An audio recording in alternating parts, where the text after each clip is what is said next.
The crystalline chamber hummed with alien technology as Dr. Sarah Chen stepped through the quantum barrier, her boots clicking against the polished floor of the Galactic Council's most sacred testing facility.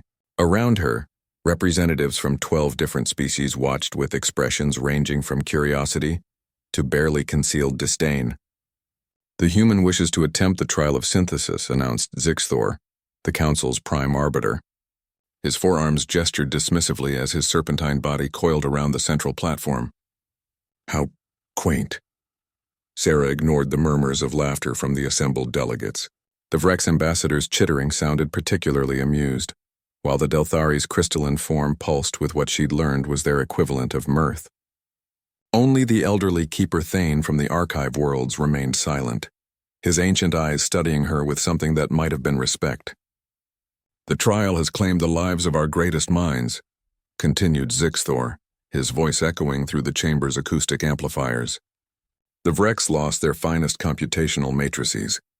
The Delthari's most brilliant light shapers perished in the attempt. Even the archive keepers, with their millennia of accumulated wisdom, have suffered casualties." The trial chamber itself was a marvel of engineering that predated most galactic civilizations.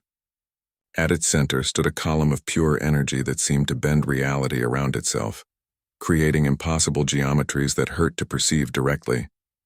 Within that column lay the synthesis core, a puzzle that had confounded the galaxy's greatest intellects for over 1,000 years.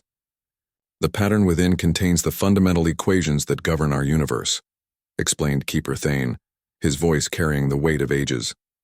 "To solve it requires not just intelligence, but a complete understanding of how consciousness interacts with quantum reality. Many species have theorized that it's impossible for any single mind to comprehend." Sarah nodded, checking the biomonitors attached to her wrist. Her heart rate was elevated but steady. "What exactly happens to those who fail?" "Their neural pathways are overwhelmed," Zixthor replied with evident satisfaction. "The pattern fragments their consciousness, leaving them in a permanent vegetative state. Perhaps you should reconsider, human. Your species has only been spacefaring for 2 centuries. Surely you understand the hubris in attempting what has defeated civilizations that arose when your world was still cooling from stellar formation." The Vrex ambassador's mechanical translator crackled to life. "Our computational analysis indicates a 0.001% probability of human success. Their neural architecture lacks the necessary quantum coherence pathways. Their emotional responses interfere with pure logical processing," added the Delthari representative, their crystalline form shifting through spectrum of colors that Sarah's translator rendered as condescension. Sarah stepped closer to the energy column, feeling the strange static that made her skin tingle. "May I ask what approaches previous attempts have used?" Keeper Thane moved forward, his robes rustling. "The Vrex attempted to process the pattern through their collective consciousness networks. The Delthari tried to map it using light matrix mathematics. The Kethvar used their precognitive abilities. All failed because they approached it as a problem to be solved through raw computational power or enhanced perception." "What about intuition?" Sarah asked quietly. The chamber fell silent. Several species exchanged glances that their translators couldn't adequately convey. "Intuition is imprecise," Zixthor said dismissively. "It cannot be quantified or relied upon for universal truths." Sarah smiled and placed her hand on the activation panel. "We'll see." The energy column flared to life around her, and suddenly Sarah found herself suspended in a space that existed between dimensions. The synthesis pattern unfolded before her mind, not as a visual puzzle but as something felt in the depths of her consciousness. It was beautiful and terrible, a mathematical symphony that described how thought itself could reshape reality. She could sense why others had failed. They had approached it like a lock to be picked or a code to be cracked. But the pattern wasn't a barrier, it was an invitation. It wanted to be understood, not conquered. Instead of fighting the overwhelming complexity, Sarah let her mind relax. She thought of her grandmother's hands teaching her to braid hair, of the way water found its path through stone, of how her daughter had learned to walk by falling and getting up again. She thought of humanity's greatest strength, not their intelligence or technology, but their ability to find connection and meaning in chaos. The pattern shifted, responding to her approach. Where others had tried to dominate it with logic or transcend it with expanded consciousness, Sarah simply accepted it as part of herself. She let the equations flow through her thoughts like music, not trying to capture every note but feeling the rhythm beneath. And suddenly she understood.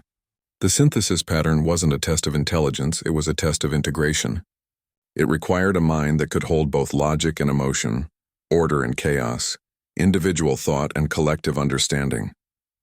It needed someone who could be simultaneously precise and intuitive, focused and open.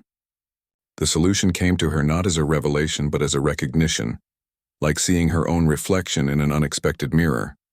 The energy column collapsed inward with a sound like reality tearing, then exploded outward in a cascade of golden light. When the brilliance faded, Sarah stood in the center of the chamber, perfectly unharmed, holding a small sphere of crystallized starlight. The delegates stared in stunned silence. 17 seconds, Keeper Thane whispered, checking his temporal monitor. The fastest solution in recorded history. Zixthor's forearms trembled. Impossible. The pattern should have destroyed her neural matrix in the first microsecond. Sarah looked at the sphere in her hands, feeling its weight, not just physical, but the weight of possibilities it represented.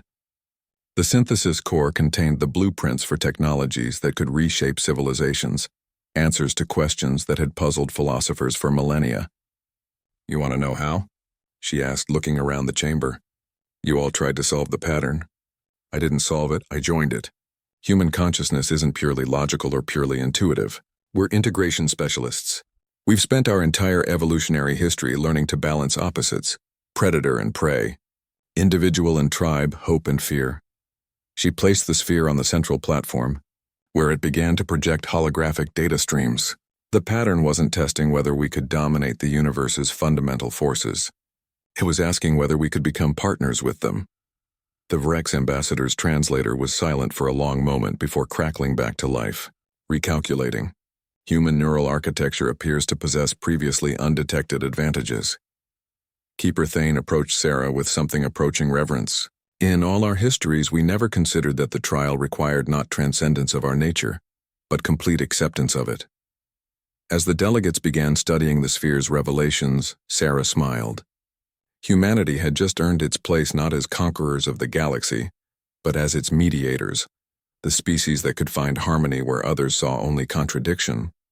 It was, she reflected, probably the most human solution possible.